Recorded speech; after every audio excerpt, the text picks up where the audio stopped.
Hi viewers, ఈరోజు మనం సరాసరి అనే టాపిక్ని చూడబోతున్నాము. సో మొదటగా సరాసరిలోని సూత్రాలను మనం చూద్దాం. సరాసరి అనగా రాసుల మొత్తము బై రాసుల సంఖ్య. రాసుల మొత్తాన్ని రాసుల సంఖ్యచే మనం భాగించినట్టయితే మనకు సరాసరి వస్తుంది. సరాసరి లేదా సగటు అనగా రాసుల మొత్తము బై రాసుల సంఖ్య. ఈ సూత్రాన్ని మనం యూజ్ చేసుకొని రాసుల సంఖ్యని కూడా కనుక్కోవచ్చు. రాసుల సంఖ్య రాసుల మొత్తము బై సరాసరి చేయగా మనకు రాసుల సంఖ్య వస్తుంది. అదేవిధంగా రాసుల మొత్తము రాసుల సంఖ్య ఇంటూ సరాసరి, అప్పుడు మనకు రాసుల మొత్తము వస్తుంది. సో రాసుల మొత్తము సరాసరి ఇంటూ రాసుల సంఖ్య. సో రాసుల మొత్తము ఈజ్ ఈక్వల్స్ టు సరాసరి ఇంటూ రాసుల సంఖ్య. అదేవిధంగా మనకు సరాసరిని చూసినట్టయితే రాసుల మొత్తము బై రాసుల సంఖ్యగాను, రాసుల మొత్తాన్ని సరాసరి ఇంటూ రాసుల సంఖ్యగాను, రాసుల సంఖ్యను రాసుల మొత్తము బై సరాసరిగాను మనం చెప్పుకోవచ్చు. ఈ మూడు కేసులలో మనము రాసుల మొత్తాన్ని కేవలము లవములోనే గమనించవచ్చు. సో ఈ విధంగా మీరు సరాసరిని కనుగొనవచ్చు. ఉదాహరణకు 10, 12, 15, 20, 25ల సరాసరి చూసినట్టయితే మనము సరాసరి ఈజ్ ఈక్వల్స్ టు 10 + 12 + 15 + 20 + 25. మనకు మొత్తం రాసుల సంఖ్యను చూసినట్టయితే 1, 2, 3, 4, 5గా ఉన్నాయి. సో మనము దీనిని 5చే భాగించాలి. 15 + 25 40, 60, 72, 82. ఈ 82ను మనం 5చే భాగించినట్లయితే మనకు 6.4గా వచ్చును. సో మనకు సరాసరి 16.4గా వచ్చును.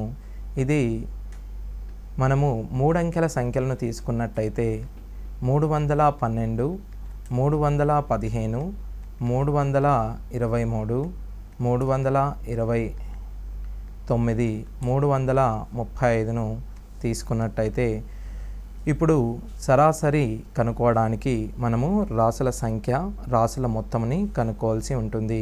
సరాసరి అనగా రాసుల మొత్తము బై రాసుల సంఖ్యను మనం చేయవలసి ఉంటుంది. రాసుల మొత్తము అనగా ఈ 3 అంకెల సంఖ్యల 5ంటిని మనము జత చేయాలి. కానీ మనకు ఇచ్చిన సమయంలో ఈ 3 అంకెలను జత చేయడము చాలా టైం టేకింగ్గా ఉంటుంది. సో దీనికోసం మనం ఈ 3 అంకెలలో ఈ 5 అంకెలను దగ్గరగా ఉన్న అంకెను మనం ఒక సరాసరిగా అనుకున్నాం అనుకోండి. 320 అనేది ఈ 5 అంకెలకు దగ్గరగా ఉన్న సంఖ్య. ఈ సంఖ్య 312 మరియు 335కు మధ్యలో ఉన్నందున మనము 320ని మన సరాసరిగా అనుకుంటున్నాము. 320ని మనము 312తో కంపేర్ చేసినప్పుడు మనకు 312 8 తక్కువగా ఉన్నట్టు మనం గమనించవచ్చు. సో ఆ తక్కువ ఉన్న మొత్తాన్ని మనం ఇక్కడ రాసుకుంటున్నాము. అదేవిధంగా 315 320 కంటే 5 తక్కువగా ఉన్నందున -5, 323 320 కంటే 3 ఎక్కువగా ఉన్నందుకు +5, 329 320 కంటే 9 ఎక్కువగా ఉన్నందుకు +5, ఇది 15 ఎక్కువగా ఉన్నందుకు +15ని మనం చేయాలి. -8 -5 అనగా -13 గాను, +3 9 12 అండ్ 15 27 గాను మనం గమనించవచ్చు. మొత్తానికి మనకు -13 27 మనము +14గా గమనించవచ్చు. మనం అనుకున్న సరాసరి కంటే మనకు 14 ఎక్కువగా వచ్చినది. కావున ఈ 14ను మనము 5 భాగాలుగా విభజించాలి. ఎందుకనగా మనము కనుక్కున్న సరాసరి 5 సంఖ్యల సరాసరి. కావున ఈ 14ను మనం 5 భాగాలుగా విభజించాలి.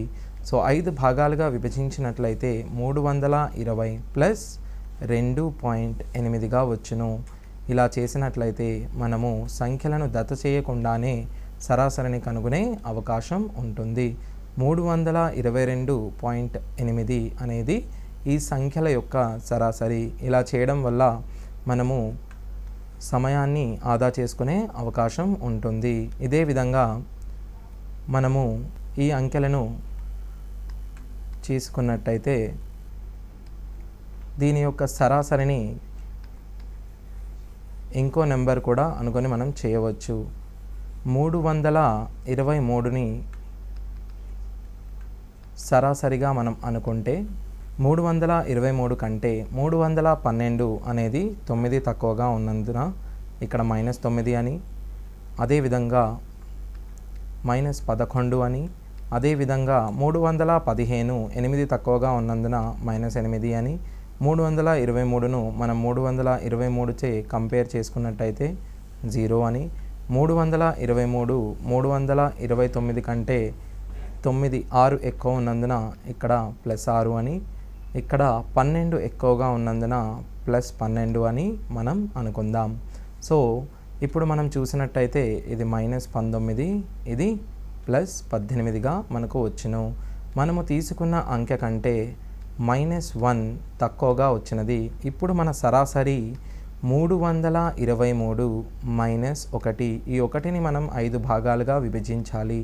323 -0.2 ఇప్పుడు మనకు 322.8గా వచ్చును. ఇందాక చేసుకున్న సరాసరి మరియు ఇప్పుడు చేసుకున్న సరాసరి 2 కేసులలో మన సరాసరి ఈక్వల్గా వచ్చింది. అనగా మనము సరాసరిని అజ్యూమ్ చేసుకునేటప్పుడు ఏదేని ఒక నెంబర్ 312 మరియు 335 మధ్యలో గల నెంబర్ను మనం తీసుకోవలను. ఆ విధంగా చేసినట్లయితే మీరు సమయాన్ని ఆదా చేయవచ్చు. అదేవిధంగా 76, 379, 382, 389, xల సరాసరి 385 అయిన x విలువ ఎంత? ఇప్పుడు మనము దీనిలో x విలువ కనుగొనాలి. సో x విలువ కనుగొనడానికి మనము సాధారణంగా 376, 379, 382 మరియు 389 xలను జత చేసి దీనిని 5చే భాగించి 385కు సమానం చేయాల్సి ఉంటుంది. కానీ అలా చేసినప్పుడు మనకు చాలా సమయం తీసుకున్నందున దీనిని మనము ఇచ్చిన సరాసరితో పోల్చడంతో మనకు x విలువ చాలా సులభంగా వచ్చే అవకాశం ఉంది. ఇప్పుడు 385ను మనం 376తో కంపేర్ చేసుకున్నట్టయితే 376 అనేది 385 కంటే 9 తక్కువగాను, 379 6 తక్కువగాను, 382 3 తక్కువగాను, అదేవిధంగా 385 4 ఎక్కువగాను వచ్చినందువల్ల ఇప్పుడు మనము దీనిని బ్యాలెన్స్ చేసుకోవాలి. సో -9 -6 -15 -18 మనకు +4 అనగా మొత్తానికి మనకు -14 వచ్చింది. మనము ఇచ్చిన సరాసరిని తీసుకున్నందువలన -14ను మనము తుల్యపరచడానికి +14గా తీసుకోవాలి.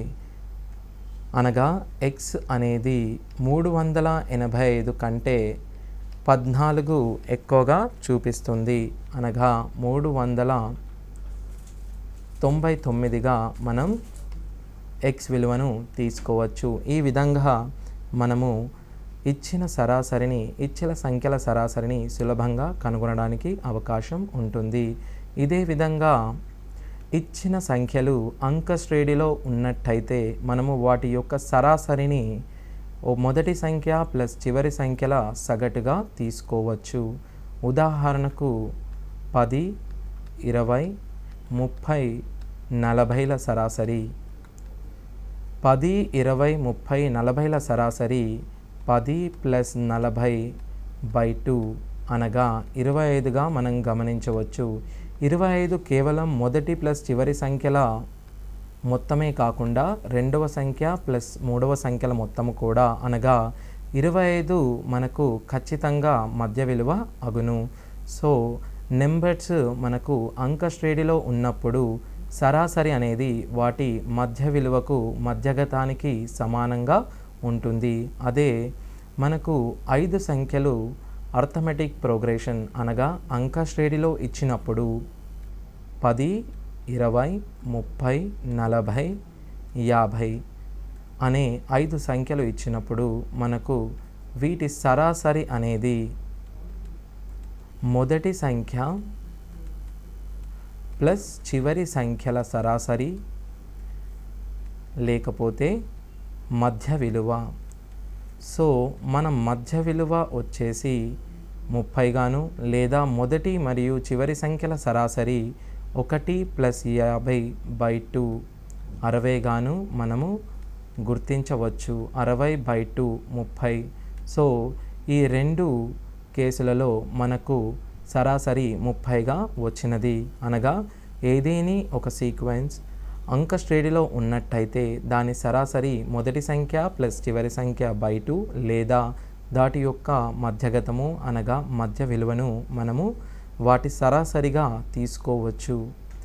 ఇదే విధంగా మొదటి ఏవేని 5 వరుస సరి సంఖ్యలు తీసుకున్నట్టయితే 5 వరుస సరి సంఖ్యలు 20 నుండి మనం తీసుకున్నట్టయితే 20, 22, 24, 26, 28 5 వరుస సరసంఖ్యల సరాసరి 24గా మనం గుర్తించవచ్చు. అదేవిధంగా 5 వరుస సరిసంఖ్యల 4 వరుస సరిసంఖ్యల సరాసరి 78తో మొదలయ్యే 4 వరుస సరిసంఖ్యల సరాసరి 78, 80, 82, 84 అయినందువల్ల వీటి మధ్య విలువను మనము 81గా గుర్తించవచ్చు. అయిన వీటి సరాసరి 81.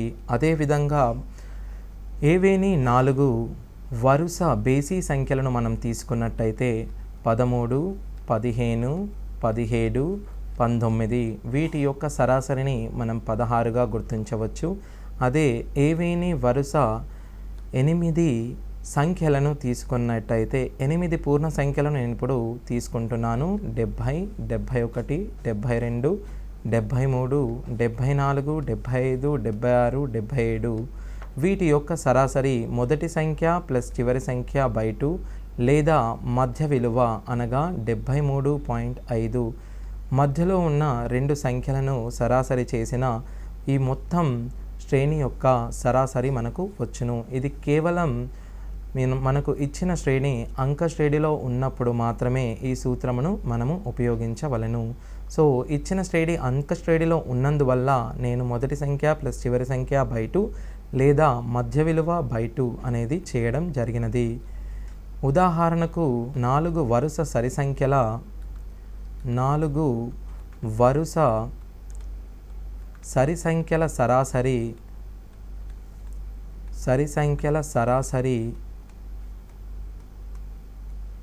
81 అయిన అందుగల అతిపెద్ద సరి సంఖ్యను మనం కనుక్కోవాలి. 4 వరుస సరి సంఖ్యల సరాసరి 81 అయినచో వాటి యొక్క ఆ సరి సంఖ్యలు 81 తర్వాత 82, 81కి ముందుగా 80 మరియు 82 తర్వాత మనం 84ను 80కి ముందు 78ని మనం గమనించవచ్చు. సో మనకు ఉన్న 4 సరి సంఖ్యలు 78, 80, 82, 84గా మనం గమనించవచ్చు. ఇలా అతిపెద్ద సరి సంఖ్యను మనము 84గా గుర్తించవచ్చు. ఇదే విధంగా 6 వరుస సరి సంఖ్యల సరాసరి 25 అయినచో అందుగల చిన్న సంఖ్య మరియు పెద్ద సంఖ్యల లబ్ధము ఎంత? అందుగల చిన్న సంఖ్య మరియు పెద్ద సంఖ్యల లబ్ధము ఎంత అనగా, మొదట మనము ఆ సరి సంఖ్యలను కనుగొనే ప్రయత్నం చేద్దాం. 25 సరాసరిగా కలిగిన 6 సరి సంఖ్యలు 25 తర్వాత మనం 26 గాను, 26 తర్వాత మనం 28 గాను, 28 తర్వాత 30 గాను, 25కు ముందు 24 గాను, 24కు ముందు 22 గాను, దాని ముందు 20 గాను గమనించవచ్చు. ఇవి ఇచ్చిన 6 వరుస సరి సంఖ్యలు. అడిగిన విధముగా అతి చిన్న సంఖ్య 20 మరియు అతి పెద్ద సంఖ్య 30. వీటి యొక్క లబ్ధమును మనం 600గా గమనించవచ్చు. ఇదే విధంగా మొదటి 3 యొక్క లేదా 5 యొక్క మొదటి 15 గుణిజాల సగటును మనం ఇప్పుడు కనుక్కుందాం. 5 యొక్క మొదటి 15 గుణిజాల సగటును కనుగొనడానికి మనము మొదటగా 5 యొక్క గుణిజాలను రాసుకోవాలి. మొదటగా 5 మరియు 10, 15 ఇలా 5 యొక్క 15వ గుణిజము 5 × 15 75గా గుర్తించవచ్చు. ఈ సంఖ్యలన్నీ అంక శ్రేణిలో ఉన్నందువలన మనము దీనిని 5 + 75/2గా రాసుకోవచ్చు. అనగా 5 + 75ను మనం 80 గాను, 80/2 40 గాను మనము గుర్తించవచ్చు. ఈ విధంగా మనము ఇచ్చిన సంఖ్యల యొక్క సరాసరిని కనుగొనవచ్చు. సరాసరిని కొన్ని ఉదాహరణలతో చూద్దాం. అది మొదటగా 40, 10, 25, 20, 35 xల సగటు 25 అయితే x విలువ ఎంత? 40, 10, 25, 20, 35 మరియు xల సరాసరి రాసుల మొత్తము 1, 2, 3, 4, 5, 6 బై రాసుల సంఖ్య చేసినట్లయితే మనకు సరాసరిగా వచ్చును. రాసుల మొత్తము 40 + 10 50, 50 + 20 70, 70 + 25 + 35ను 60గా గమనించవచ్చు. 70 + 60 130 గాను ప్లస్ x = 6 × 25ను మనము 150 గాను గమనించవచ్చు. ఈ విధముగా చేసినట్లయితే మనకు x విలువ 20గా వచ్చును. దీనిని మనము మరొక పద్ధతి ద్వారా కూడా చేయవచ్చు. అది ఏ విధంగానగా 40, 10, 25, 20, 35 xల సరాసరి ఇచ్చిన సరాసరి 25 కావున మనము ఇచ్చిన నెంబర్ని 25తో పోల్చండి. ఇది 15 ఎక్కువగాను, ఇది 15 తక్కువగాను, ఇది 0 గాను, ఇది 5 తక్కువగాను, ఇది 10 ఎక్కువగాను ఉన్నందువలన మనము -15 + 15ను క్యాన్సిల్ చేసుకోవడం వలన మనకు చివరగా +5 రావడం జరిగింది. దీనిని బ్యాలెన్స్ చేసుకొనుటకు మనము -5 గాను తీసుకోవాలి. అనగా ఇచ్చిన x విలువ అనేది మనము తీసుకున్న యావరేజ్ కంటే అనగా మనము తీసుకున్న సరాసరి కంటే 5 తక్కువగా ఉన్నందున దీనిని మనం 20గా చెప్పుకోవచ్చు. ఈ క్రింది 2 పద్ధతుల ద్వారా మనము ఇచ్చిన సంఖ్యల సరాసరిని కనుగొనవచ్చు. ఎప్పుడు కానీ ఇచ్చిన సంఖ్యలు చిన్నవి అయినచో మీరు మొదటి పద్ధతిలో యావరేజ్ కనుగొనవచ్చు. ఇచ్చిన సంఖ్యలు 3 అంకెల సంఖ్యలైనా అవి దగ్గరగా ఉండి పెద్ద విలువలు ఇచ్చినా కూడా మీరు రెండవ పద్ధతిలో యావరేజ్ని సులువుగా కనుగొనే వీలు ఉంటుంది. అలాగే మరొక ఉదాహరణ 16a + 16b = 48 అయితే a మరియు bల సగటు ఎంత? So 16 + 16a + 16b 16a + 16b = 48 అయినా 16ను మీరు ఇరువైపులా 16చే భాగిస్తే మనకు a + b = 3 వచ్చును. ఇలా చేసినట్టయితే మనకు అడిగిన విలువ a మరియు bల సగటు. a మరియు bల సగటు అనగా a + b/2 అని అడిగారు. సో a + b/2 అనగా 3/2 అనగా 1.5గా వచ్చును. సో ఇదే విధంగా మనము మూడవ ఉదాహరణను చూద్దాం. మూడవ ఉదాహరణ 5 యొక్క మొదటి 15 గుణిజాల సరాసరి. నేను ఇంతకుముందు చెప్పిన విధముగా మొదట 5 యొక్క గుణిజాలను మీరు రాయండి. 5, 10, 15 సో ఆన్. 5 యొక్క 15వ గుణిజము మనము 5 × 15గా గమనించవచ్చు, అనగా 75. ఈ అన్ని సంఖ్యలు అంకశ్రేణిలో ఉన్నందున మీరు వీటి యొక్క సరాసరి మొదటి సంఖ్య ప్లస్ చివరి సంఖ్య బై 2గా గుర్తించవచ్చు, అనగా 80/2 40గా వీటి సరాసరిని మనం గుర్తించవచ్చు. అదేవిధంగా 6 సంఖ్యల సరాసరి 20, మొదటి 4 సంఖ్యల సగటు 25 అయినచో చివరి 2 సంఖ్యల సగటు ఎంత? 6 సంఖ్యల సగటు 20 అయినచో x1 + x2 + x3 + x4 + x5 + x6 = 20 × 6. రాసుల మొత్తము సరాసరి ఇంటూ రాసుల సంఖ్య.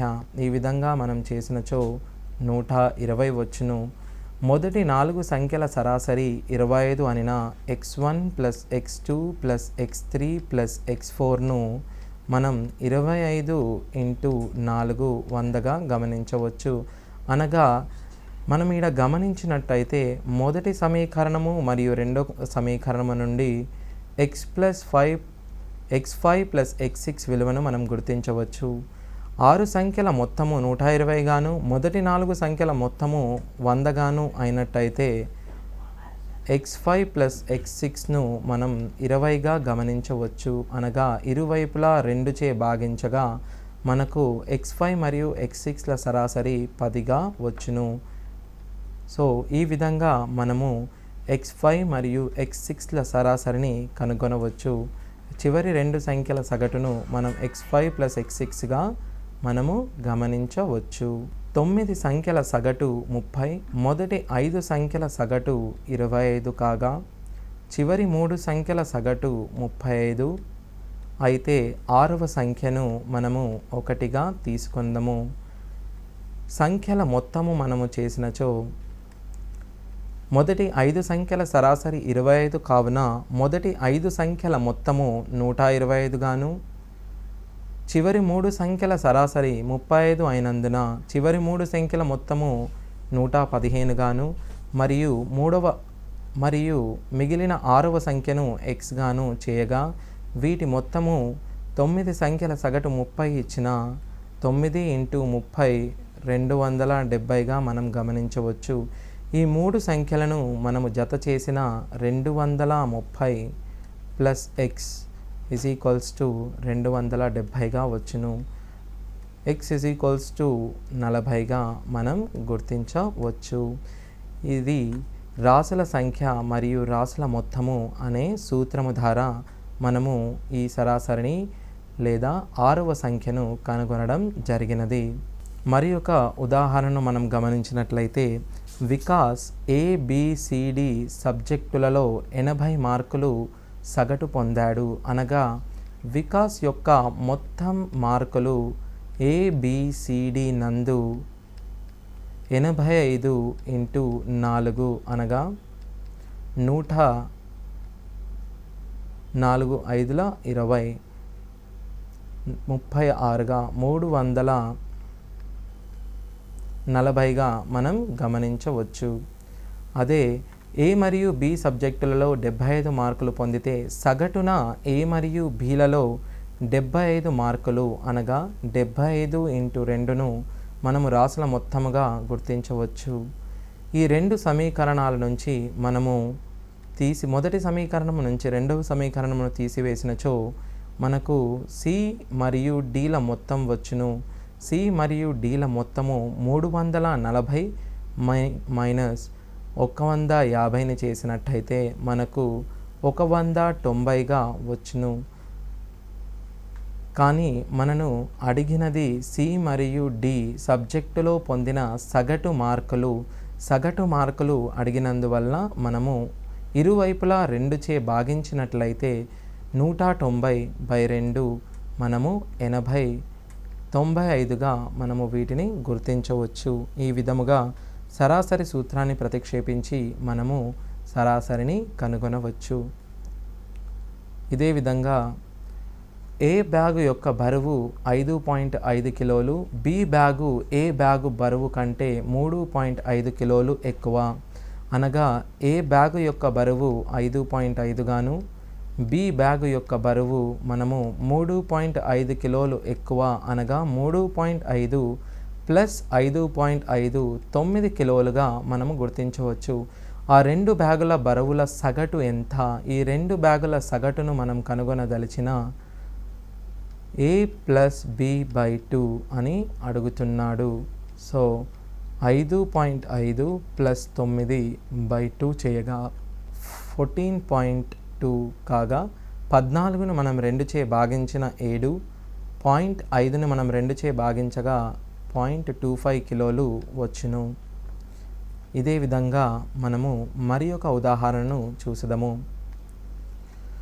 3 సంఖ్యలలో మొదటి సంఖ్య రెండవ దానికి రెండింతలు మరియు మూడవ దానిలో సగం. 3 సంఖ్యలలో మొదటి సంఖ్య రెండవ దానికి రెండింతలుగాను మరియు మూడవ దానిలో సగంగాను చెప్పవచ్చు.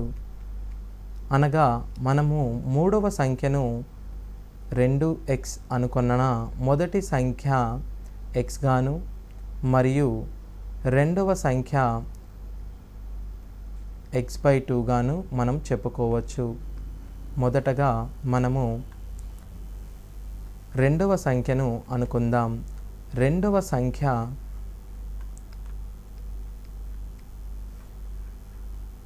మూడవ దానికి మొదటి సంఖ్య రెండవ దానికి రెండింతలు అనగా రెండవ సంఖ్యను మనం x అనుకొనిన మొదటి సంఖ్య 2x అవును.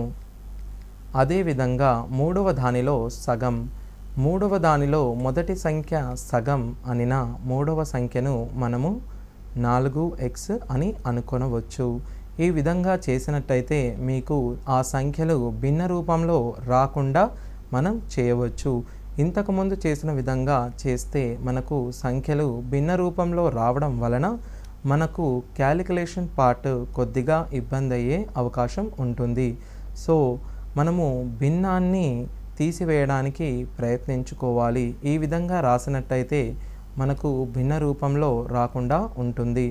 మరియు ఈ మూడింటి సగటు 56 కావున ఈ మూడింటి సగటును మనం కనుగొనదలిచిన రాసుల మొత్తము అనగా 2x plus x plus 4x by 3చే భాగించిన మనకు 56 వచ్చును.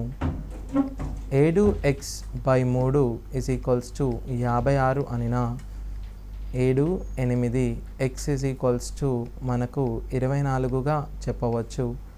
మరియు అడిగిన వాటిలో మనం చూసినట్టయితే మొదటి సంఖ్య మరియు మూడవ సంఖ్యల మధ్య భేదం.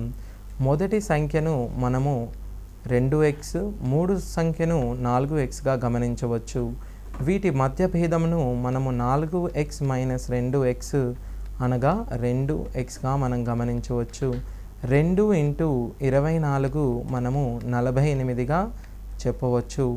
ఈ విధంగా మనము సరాసరి పైన ఉన్న సామాన్య ప్రశ్నలను ఈ విధంగా సాల్వ్ చేయవచ్చు. అదేవిధంగా మనము సరాసరిలో వివిధ పద్ధతులను చూసినప్పుడు మనము ఇంకొక పద్ధతిని మనము నేర్చుకుందాము. ఇప్పుడు మనము 2 సమూహాలను యాడ్ చేసినప్పుడు దాని యొక్క సరాసరి ఏ విధంగా ఉంటుందో మనం ఇప్పుడు దానిని చూద్దాం. ఒక తరగతి గదిలో 50 మంది విద్యార్థులు ఉన్నారనుకోండి. ఇందులో మొదటగా 20 బాలికల సరాసరి మనము 40 గాను మరియు 30 బాలుల సరాసరి 50 గాను తీసుకున్నప్పుడు ఈ క్లాసు అనగా ఈ తరగతి నందు ఉన్న బాలురు మరియు బాలికల సరాసరి మార్కులు మనము కనుగొనదలిచిన క్రింది విధంగా దీనిని కనుగొనాలి. అది ఎట్లనగా, తరగతి నందు 50 మంది విద్యార్థులు గలరు. ఇందులో 20 మంది బాలికల సగటు మార్కులు 40 మార్కులుగాను, 30 మంది బాలుల సగటు మార్కులు 50 మార్కులుగాను ఇవ్వడం జరిగినది. మొత్తం తరగతి యొక్క సరాసరి కనుగొనదలిచిన తరగతిలో గల మొత్తం మార్కులు మరియు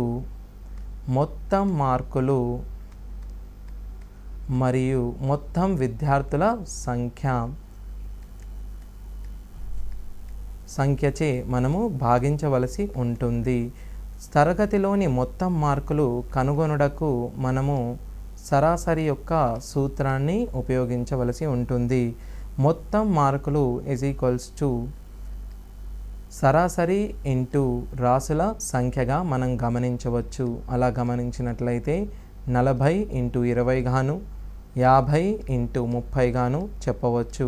అనగా బాలికల మొత్తం మార్కులు 800 గాను, బాలుర మొత్తం మార్కులు 1500 గాను మనం గమనించవచ్చు. 15 + 8ను 2300 గాను మనం చెప్పుకోవచ్చు.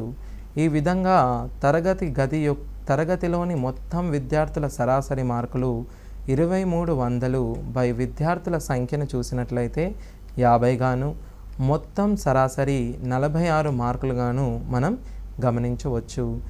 ఇది ఇంకొకసారి మనం గమనించినట్టయితే 20 మంది యొక్క సరాసరి 40 గాను, 30 మంది యొక్క సరాసరి 50 గాను, మొత్తం సరాసరి 20 × 40 + 30 × 50 తరగతి గదిలోని మొత్తం విద్యార్థుల సంఖ్యను 20 + 30 గాను మనం రాయవచ్చు.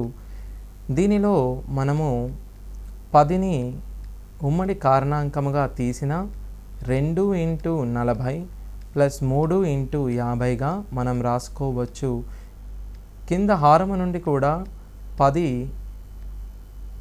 కామన్గా తీసిన మనము ఈ 10ని క్యాన్సిల్ చేసుకొనినా ఇప్పుడు మన సరాసరి 2 × 40 80 గాను, 3 × 50 150 గాను, 5 46గా మనకు వస్తుంది. అనగా తరగతి గదిలో 20 బాలికలు మరియు 30 బాలులు ఉన్నా, లేదా 2 బాలికలు 3 బాలురు ఉన్నా మనకు ప్రతిక్షేపించిన సూత్రం మాత్రం ఒకటే. అనగా మనకు తరగతి గదియందు ఉన్న విద్యార్థినులు కన్నా వాటి యొక్క నిష్పత్తి చాలా ముఖ్యం. సో తరగతి గదిలోని బాలికలు మరియు బాలులు 2:3 నిష్పత్తిలో ఉన్నందువల్ల వాటి యొక్క సరాసరి మనకు 46 వచ్చినది. ఇదే ప్రశ్నను తరగతి గదిలో మనము 34 మంది బాలికలు యొక్క సరాసరి మార్కులు 40 గాను, 51 బాలుల సరాసరి 50 గాను చెప్పినట్లయితే వీరి యొక్క మొత్తం సరాసరి మనము 46గా గమనించవచ్చు.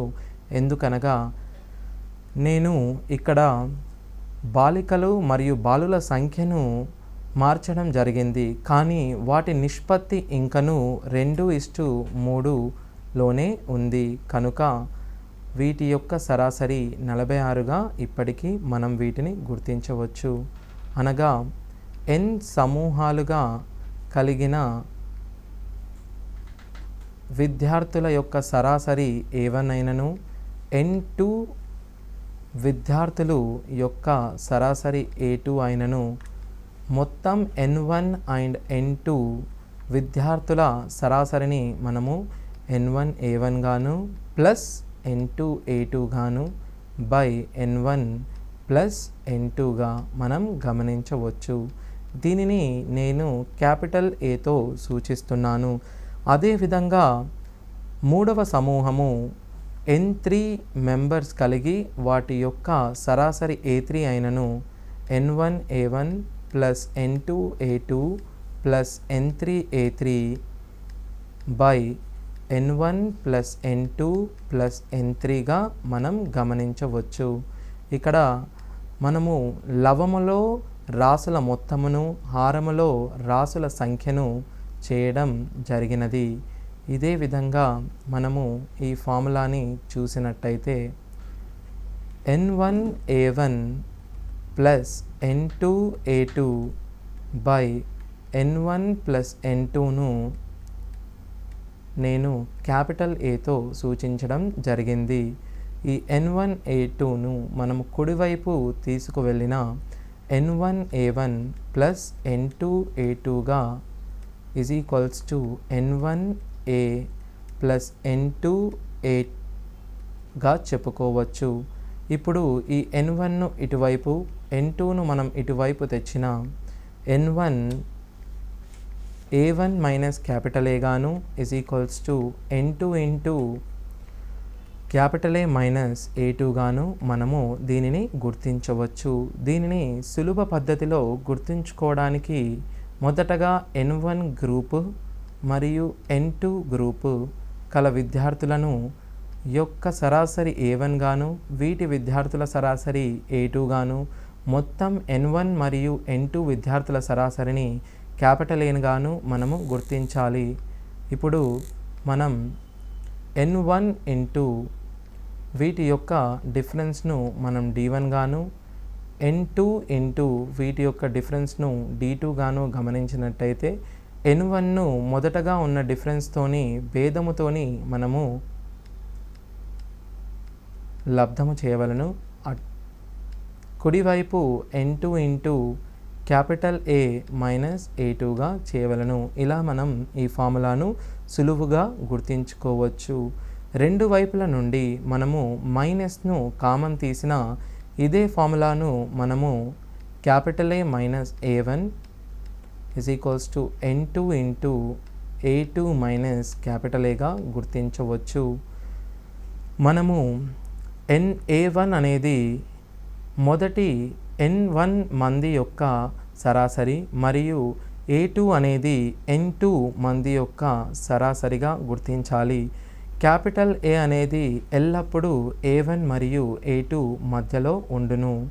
A1 అనేది క్యాపిటల్ ఏ కన్నా ఎక్కువగా ఉన్న సందర్భంలో మనము మొదటి ఫార్ములాను, మరియు A2 అనేది క్యాపిటల్ ఏ కన్నా ఎక్కువగా ఉన్న సందర్భంలో మనము రెండవ ఫార్ములాను ఉపయోగించడం జరుగుతుంది. ఇప్పుడు మనం దీనిని చూసినట్టయితే ఈ ఫార్ములాను మనము సులభంగా N1 D1 అనియు, N2 D2 అనియు మనం రాసుకోవచ్చు. D1 అనిన A1 మరియు Aల మధ్య భేదము, అలాగే D2 అనిన క్యాపిటల్ ఏ అండ్ A2ల మధ్య భేదముగా మనము గమనించవచ్చు. ఇప్పుడు మనం ఇదే ఫార్ములాని చూసినట్టయితే N1 into A1 minus capital A is equals to N2 into capital A minus A2గా మనం గమనించవచ్చు. N1 బై N2 మనం చేసినట్టయితే A minus A2 by A1 minus capital ఏగా మనం గుర్తించవచ్చు. ఇప్పుడు దీనిని సులభంగా గుర్తుంచుకోవడానికి మొదటగా N1 N2 A1 A2ను క్యాపిటల్ ఏను మనము రాసుకోవాలి. ఇలా రాసినప్పుడు A2 మైనస్ Aల డిఫరెన్స్ అనగా A2 మైనస్ Aల భేదము ఇటువైపు మనం రాసుకోవాలి. కుడివైపు భేదము ఎడమవైపు భేదమును కుడివైపు రాయడం వల్ల మనకు N1 మరియు N2ల నిష్పత్తి సులువుగా వస్తుంది. సో ఒకవేళ ఇచ్చిన విలువలలో N1 మరియు N2 విలువలు లేకపోయినచో దాని నిష్పత్తిని మనం కనుగొనుటకు క్యాపిటల్ ఏ మైనస్ A2 మరియు A1 మైనస్ Aగా మనము గుర్తించవచ్చు. ఇంతకు ముందుగా తీసుకున్న ఉదాహరణకు ఒక తరగతి గదిలో కల X విద్యార్థినిల లేకపోతే X బాలికల సగటు మార్కులు 40 గాను, Y బాలుల సగటు మార్కులు 50 గాను, మొత్తం క్లాసు యొక్క సగటు మార్కులను 46 గాను ఇచ్చిన 40, 50, 46 ఇక్కడ భేదమును ఇటువైపు రాసుకోండి, ఇచ్చట భేదమును మీరు ఇటువైపు రాసుకొనిన ఈ రెండు N1 మరియు N2ల మధ్య నిష్పత్తి 2:3గా వచ్చుచున్నది. సో ఈ విధంగా మనకు N2 మరియు N1 N2ల మధ్య నిష్పత్తిని మనం కనుగొనవచ్చు. X మరియు Y ఇవ్వడం జరిగినది. ఒకవేళ 20 బాలికల సరాసరి 40 గాను 30 బాలుల సరాసరి ఇవ్వకపోయినప్పుడు మొత్తం తరగతి యొక్క సరాసరిని 46గా ఇచ్చినప్పుడు ఏ విధంగా ఈ x వాల్యూను మనం కనుగొనదామో ఇప్పుడు చూద్దాం. n1 విలువ 20 గాను n2 విలువ 30 గాను మనం తీసుకోవాలి. ఇదే విధంగా మనకు a1 40గా ఇవ్వడం జరిగింది. a2 మనకు తెలియనందువల్ల మనము x గాను మరియు ఈ రెండింటి సరాసరి 46 గాను మనం గమనించవచ్చు. మొదటగా మనము n1 మరియు n2లను గమనించినట్లయితే మనము వీటి నిష్పత్తిని తీసుకోవాల్సి ఉంటుంది. n1 మరియు n2ల నిష్పత్తి 2:3 గాను మనం గమనించవచ్చు. అనగా ఇప్పుడు మనం ఇచ్చిన సూత్రాన్ని ప్రతిక్షేపిస్తే 2 ఇంటూ అనగా n1 ఇంటూ 40 మరియు 46 మధ్య భేదము అనగా 40 మరియు 46 మధ్య భేదము మనకు 6 గాను మరియు 3 n2 ఇంటూ 40 తక్కువ ఉన్న కారణం వలన x అనేది 46 కంటే ఎక్కువగా ఉండడం జరుగుతుంది. అనగా x మరియు 46 మధ్య భేదము x మైనస్ 46గా మనం గుర్తించవచ్చు. 3 రెండ్ల మనకు 4 గాను x మైనస్ 46ను 4గా గుర్తించవచ్చు. x ఈజ్ ఈక్వల్స్ టు 50గా మనం రాసుకోవచ్చు. ఈ విధంగా మనకు n1 మరియు n2 a1 మరియు a2లో ఏదైనా ఒక విలువను ఇవ్వనప్పుడు మనము ఈ సూత్రాన్ని ఉపయోగించి n1 into a minus a1 is equals to n2 into A minus a2 ఈ సూత్రాన్ని మనం ఉపయోగించి n1 మరియు n2 లేదా a1 మరియు a2 విలువలో కనుక్కొనవచ్చు. దీనికి మనము మరికొన్ని ఉదాహరణలు చూద్దాం. ఇప్పుడు మనము ఈ ఉదాహరణ చూసినట్టయితే 24 మంది విద్యార్థులు మరియు వారి ఉపాధ్యాయుడి సగటు వయస్సు 15 సంవత్సరాలు. మనకు మొత్తముగా 24 మంది విద్యార్థులు మరియు ఒక ఉపాధ్యాయుడు కలడు. వీటిని మనము 2 గ్రూపులుగా భావించిన మొదటి గ్రూపు నందు 24 విద్యార్థులు, రెండవ గ్రూపు నందు ఒక ఉపాధ్యాయుడిని మనం తీసుకోవాలి. ఉపాధ్యాయుడి వయస్సు పరిగణించకపోయినచో సగటు వయస్సు ఒక సంవత్సరం తగ్గింది. అనగా 24 మంది విద్యార్థుల సగటు వయస్సును మనం 14 గాను, మొత్తం 24 ప్లస్ 1 మొత్తం అందరి యొక్క సగటు వయస్సును 15 గాను గమనించవచ్చు. మరియు ఉపాధ్యాయుడి సగటు వయస్సు మనం xగా తీసుకున్న ఇప్పుడు మనము ఇచ్చిన సూత్రాన్ని ప్రతిక్షేపించడం ద్వారా ఉపాధ్యాయుడి వయస్సును కనుగొనవచ్చు. అది ఎట్లనగా n1 ఇంటూ n1 అనగా 24 ఇంటూ 14 మరియు 15ల మధ్య భేదం అనగా 1. 14 15 కంటే తక్కువ ఉన్నందున మనము 1 ఇంటూ x మైనస్ 15గా తీసుకోవచ్చు. ఈ విధంగా చేసినట్లయితే x is equals to 24 plus 15 39గా సులభంగా మనం జవాబుని రాబట్టుకునే అవకాశం ఉంటుంది. ఇది మనము ఏమాత్రము అధిక క్యాలిక్యులేషన్స్ లేకుండా సులువుగా చేయడం జరిగింది. దీనిని మనం గ్రూపింగ్ కాన్సెప్ట్ అని అంటాము. దీనికి ఉపయోగించిన formula n1 into a1 minus A is equals to n2 into a minus a2గా మనం చెప్పవచ్చు. ఇదే విధంగా మనము మరికొన్ని ఉదాహరణలు చూద్దాం. రెండవ ఉదాహరణలో మీరు చూసినట్టయితే మరలా ఒక తరగతిలో 100 మంది విద్యార్థులు ఉన్నారు. బాలికల సంఖ్య కంటే 10 ఎక్కువ. అనగా బాలుర సంఖ్య మరియు బాలికల సంఖ్య మనకు 100 గాను మరియు బాలికల సంఖ్య కంటే 10 ఎక్కువ అనడం చేత మనకు క్లాస్ రూములో అనగా తరగతిలో గల బాలులందరినీ కలిపినట్టయితే 100 మంది, బాలురు బాలికలను కలిపినట్టయితే 100 మంది బాలురు మరియు బాలికల భేదము 10గా ఇచ్చినప్పుడు ఈ రెండు సమీకరణాలను మనము సాధించిన 2b = 110 గాను, అనగా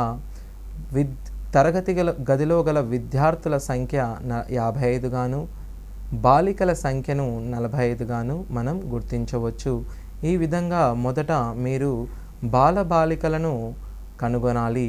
అదేవిధంగా బాలుర సగటు బరువు 50 కిలోగ్రాములు, తరగతి గదిలోని విద్యార్థులందరి సగటు బరువు 45.5 కిలోగ్రాములు. అనగా మొదటగా మీరు తరగతి గదిలో కల బాలులను, మొదటిగా రెండవసారి బాలికలను, మరియు బాలుల సగటు బరువు 50 గాను, బాలికల సగటు బరువును మనం కనుక్కోవాల్సి ఉంటుంది. అనగా ఇది x గాను, మరియు మొత్తం తరగతి గదిలో కల సగటు బరువును 45.5గా గుర్తించాలి. ఇక్కడ మనం చూసినట్టయితే n1 మరియు n2ల నిష్పత్తిని తీసుకోండి. అనగా 9 మరియు 11. 11:9 నిష్పత్తిలో అవి ఉన్నాయి.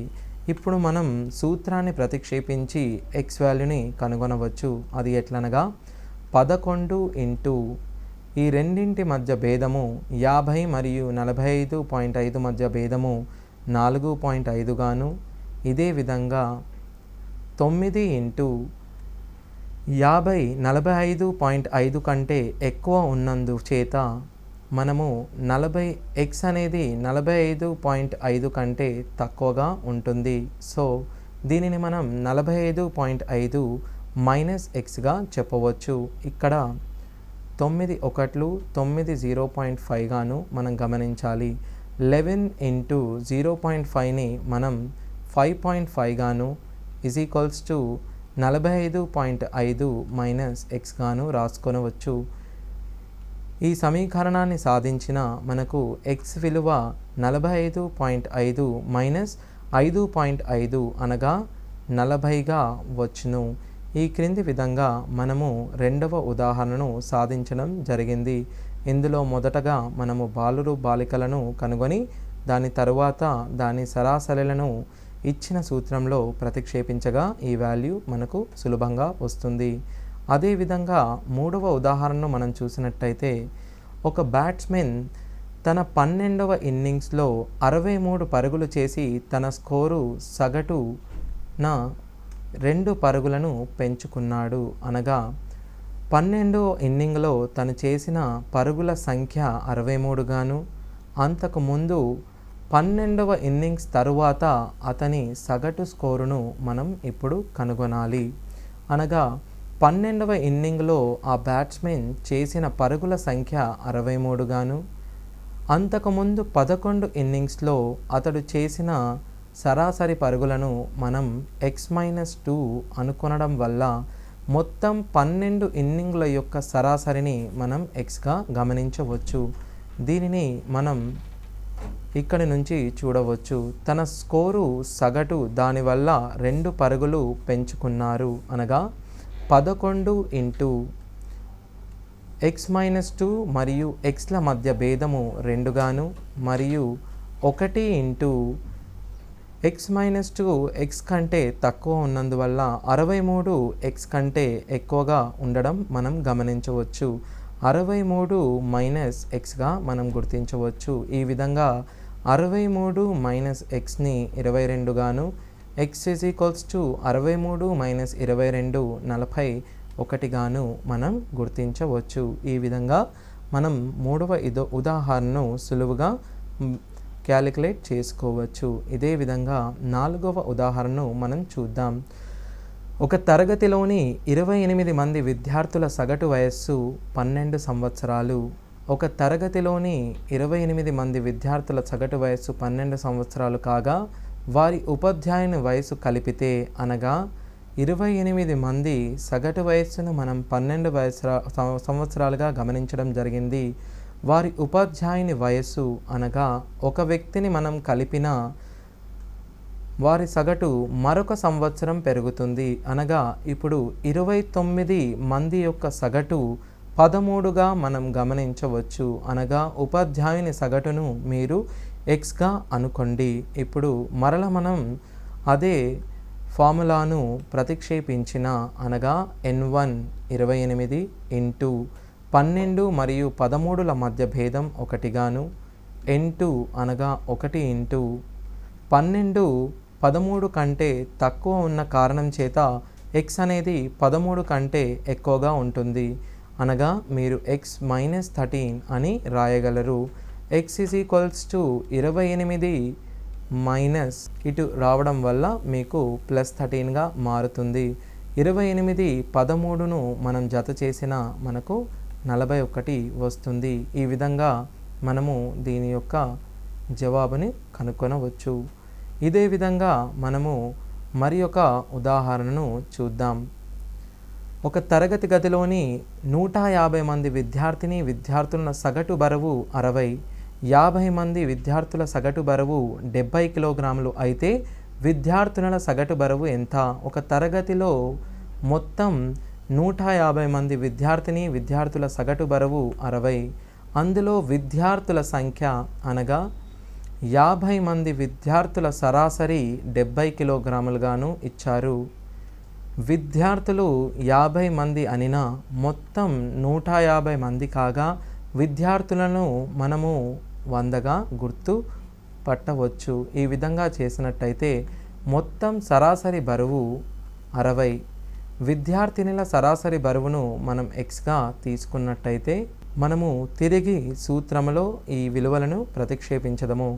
అప్పుడు n1 మరియు n2ల రేషియో 1:2గా మనం తీసుకోవచ్చు. n1 అనినా 1 ఇంటూ 70 మరియు 60ల భేదము 10గా, 2 ఇంటూ 70 అనేది 60 కంటే ఎక్కువ ఉన్నందున x అనేది 60 కంటే తక్కువగా ఉండడం మనం గమనించవచ్చు. 60 - xగా మీరు రాసుకోవచ్చు. 2 మరియు 5లో పోతుంది కావున 5 = 60 - xగా మనం గమనించవచ్చు. x = 60 - 5 55గా మనం గమనించవచ్చు. సో ఈ కింది ఉదాహరణను మనము చేశాము. సో ఈ ఉదాహరణను మీరు గమనించి సరిగ్గా ప్రాక్టీస్ చేయగలరని కోరుతున్నాను. ధన్యవాదాలు.